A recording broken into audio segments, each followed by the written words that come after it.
バスケは酸素。どうもバンバです。今日は誰よりもリアルに生きた男 The Worm デニス・ロットマンを紹介したいと思います。それとこのチャンネルでは応援してくれてるファンを一人冒頭で紹介することにしているので、今週はこの方だ。 From North Carolina, Eckhart 56, Kenichi Jiro Yoshi。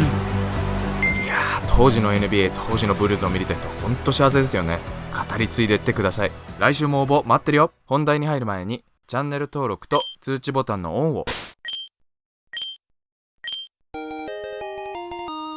皆さんよろしくお願いします。マイケル・ジョーダンのダンクはかっこいい。マジック・ジョンソンのパスもかっこいい。ですがバスケにおいて相手の攻撃を終わらせ、自分たちにはもう一度攻めるチャンスを与えてくれる重要な要素であるはずのリバウンドは、この2つほど花形プレーとは見なされていません。ですがデニス・ロットマンのリバウンドはシンプルにかっこいい。リバウンダーとして2メートル1センチと小柄ながら、自分より10センチ以上背が高いビッグマンたちを相手に7年間にわたり NBA のリバウンド王として君臨し続け、リバウンドは掴むものではなく触るものという言葉のもと、彼はリバウンドを芸術の域にまで押し上げ、ロドマンはそれに加えてガードからセンターまで全てのポジションを守ることができた NBA の歴史で最高のディフェンダーの一人でした。そんなコート上の素晴らしさをも上回るほどのワイルドな言動で認知されているロッドマンですが、今日はそんな彼の過去について語っていきたいと思います。デニス・ロットマンは1961年ニュージャージー州のトレントンで生まれました。しかし米軍のパイロットであった父親に見捨てられ、ロドマンとその家族は当時テキサス州ダラスで最も治安の悪いスラムであったオーククリフで生活を送りました。当時のロットマンは内向的な少年であり、父親がいない女性だけの家庭でしばしば窮屈な思いをしていました。彼の2人の妹は共に優れたバスケ選手であり、その影響からロットマンもバスケを始めますが、高校を卒業するまで全く背が伸びなかったこともあり、有望なバスケ選手だとは一度も見られたことがなく、バスケの名門大学に進学できる可能性はゼロでした。その点彼の2人の妹は全米でも有名な選手であったことから、彼は常に母親から妹たちはこんなにできるのにどうしてお前はと比較され続けていました。もはや家には自分の居場所がないことを悟ったロットマンは一家の負け犬になることを拒み、家を出てホームレスとして生活することを決意しました。ロドマンは友人の家や公園、道端で一晩を過ごしながらセブンイレブンやいろいろな仕事を転々としていきます。ある時彼はダラス・フォートワース空港で時給$6の空港清掃員の職に就きますが、彼が夜勤の間時計屋から時計を50個余り盗む様子が監視カメラにしっかり捉えられており、ロッドマンは刑務所に入れられてしまったのです。しかしロドマンの奪った時計は彼の身の回りのホームレスの友人に配ったそうで、全て無事に帰ってきたのでした。警官の一番の驚きは、彼らが口を揃えてロドマンがタダでこれをくれたと言ったことでした。彼には時計を奪ってお金にする気は一切ありませんでした。親の愛を十分に受けずに育ってきたロドマンは、誰かにお前はすごいやつだと認めてもらいたかっただけだったのでした。刑務所の中で自分と同じような状況の囚人を横目に、ロドマンは二度とここには戻ってこまいと誓い、自分を変えることを決心しました。高校を卒業してからの2年間、彼の身長は180センチから2メートルに突然伸び始めており、彼はバスケットボールに本気で打ち込むようになりました。そして妹の友人である人物に勧められ、テキサス州クッキー郡の短大に進学。この時点でロットマンは21歳。そして彼は才能を買われ、 NAIA のサウスイースタンオクラホマ州立大学に進学します。当時のオクラホマ州は人種差別がひどい地域であり、ロドマンは道端を歩くだけでアフリカに帰れだったり N ワードで罵声を浴びせられたり、怒りに駆られ暴力でそういう者たちを静まらせることも頭をよぎったそうですが、乱暴をすればひとたび君のバスケ人生は終わってしまうと、彼を精神的に支えていたのはブライン・リッチという一人の青年でした。彼は大学のキャンプに参加していたロットマンのプレーを熱心に見ていた若者であり、前年にハンティングの最中、親友を誤って撃って殺してしまったという過去があり、心に深い傷を負っていました。ロットマンも家族からは見放され、お互い心に深い傷を負っていた2人は意気投合し、ブラインはロドマンを彼の家族の一員として迎え入れました。家を離れ一人見知らぬ土地で人種差別を受け続ける日々の中で、初めて精神的な安定を得たロドマンはどんどんと才能を開花させ、次第に NBA からも彼は注目され始めました。彼は大学での3年間で2度のリバウンド王に輝き、平均 25.7 得点、15.7 リバウンドを記録。この頃からすでに得点よりもリバウンドに快感を見出し始めていました。そしてロドマンはついに1986年の NBA ドラフトでデトロイトピストンズから2巡目27位で指名を受けたのでした。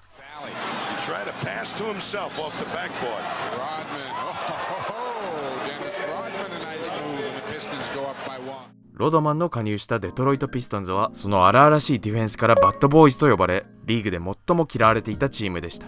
当時まだ NBA で成功を収めるには優しく純粋すぎたというロドマンにとって、世界を敵に回すことを厭わないメンタリティを持ったピストンズにドラフトされたことは最大の幸運でした。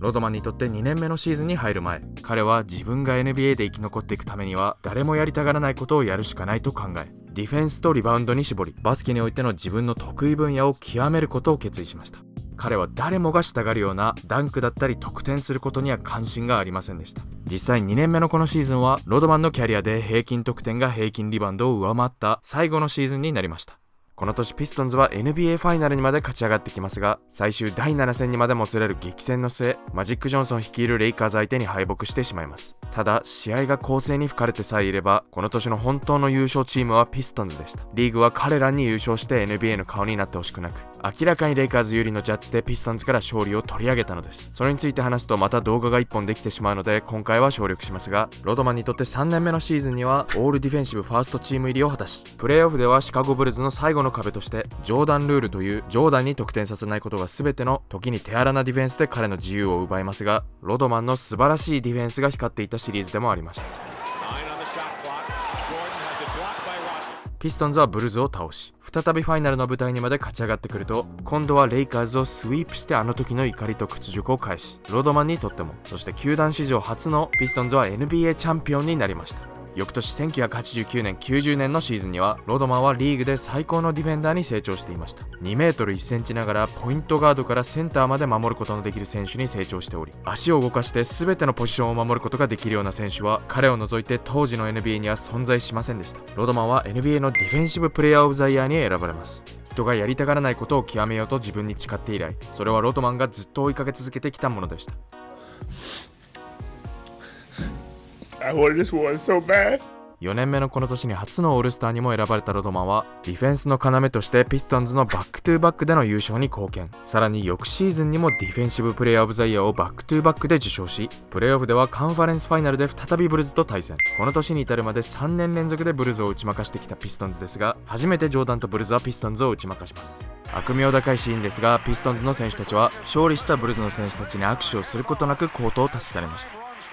バッドボーイズピストンズの時代は終わりに差し掛かり、ピストンズは球団の鍵を握っていた重要人物たちを次々と排除していきました。中でもロットマンが父親のように慕っていたヘッドコーチチャック・デイリーの解任から彼は強い孤独を感じるようになります。ロドマンのコート上でのキャリアは順風満帆でしたが、コートを離れれば彼の心は空虚になっていました。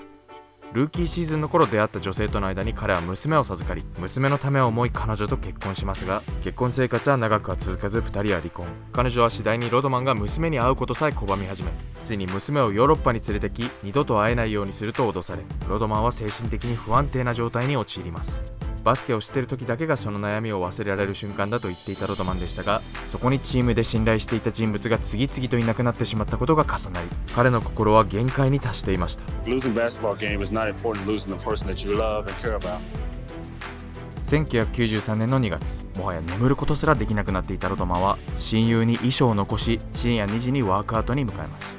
ワークアウトを終えた後、ピストンズのホームコートパレスオブオーバーンヒルズの駐車場で一人車の中、膝の上にライフルを乗せた状態で本気で自殺を考えます。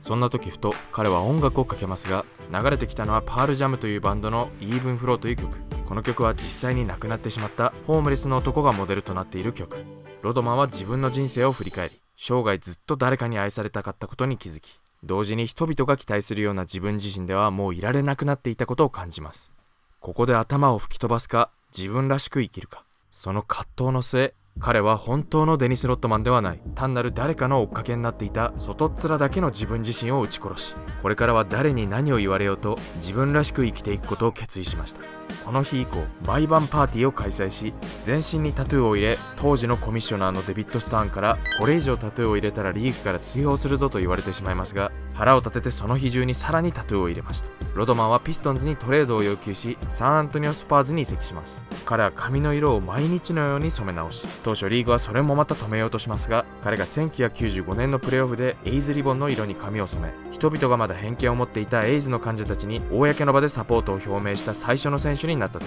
NBA はそれを止めませんでした。当時の NBA は子供のお手本となるような健全で真面目なリーグを作るという目的で、タトゥーやドレッドヘア、髪を染めたりなど黒人の文化や個性であるにもかかわらず、そういった自己表現をすることを抑えつけていましたが、 NBA が根本から考え方を変えていかざるを得ないほどロドマンは自分の信念を貫いており、もし当時から SNS が存在していたら世界で一番フォロワーが多い人物だっただろうと今でも言われるほど、当時の彼の人気と影響力は凄まじかったそうです。そんな個性の塊を規律を重んじるスパーズがコントロールできるはずもなく、彼は問題行動を繰り返し、手をこまねいたスパーズは彼のトレード相手を探していました。その頃ジョーダンが現役復帰するも、プレーオフでマジックに敗北したブルズは守備の要であったホーレス・グラントを失った穴を痛感しており、彼の穴を埋めることができるのはリーグでロッドマンのみという結論に至ります。しかしジョーダンは彼のことをピストンズの頃から毛嫌いしており、とりわけピッペンとは過去の事件のこともあり、ブルズに噛み合うはずがないと見られていましたが、彼は難解なトライアングルオフェンスを一瞬で理解し、ディフェンスとリバウンドでブルズを支え、ブルズの3連覇に大貢献します。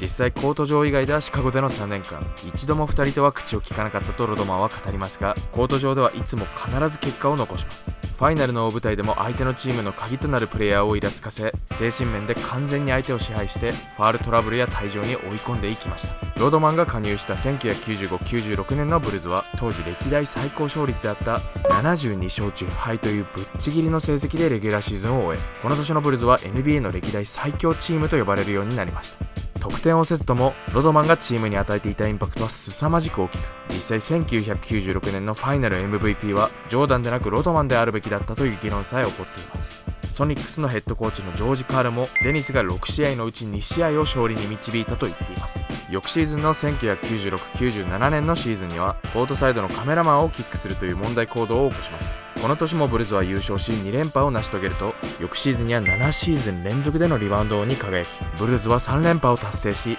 ロドマンは5回目の優勝を成し遂げました。その後はレイカーズに移籍し、最後は自分が育ったダラスでキャリアを終えたロドマン。問題行動がイメージを先行する彼ですが、あれだけお祭り騒ぎをしながら試合ではしっかり結果を残すところ、そして誰の目線も気にせず我が道を行く生き様は男として究極の憧れでもあります。本当にね、あと10年早く生まれて、ジョーダンはもちろんですけどロドマンの全盛期を見たかったなーって本当よく思うんですけど、いかがだったでしょうか。皆さんもこの動画を見た感想とかロドマンに対してでも何でもコメント欄に残していってくださいね。今日も最後まで見ていただきありがとうございました。チャンネル登録は左下をポチッと、そしてインスタとツイッターもやってるので、もしよければ概要欄からフォローしてください。自粛中疲れたのでちょっと髪型ロットマンにしようかなと思ってます。嘘です。それじゃあ次の動画でお会いしましょう。バイバイ。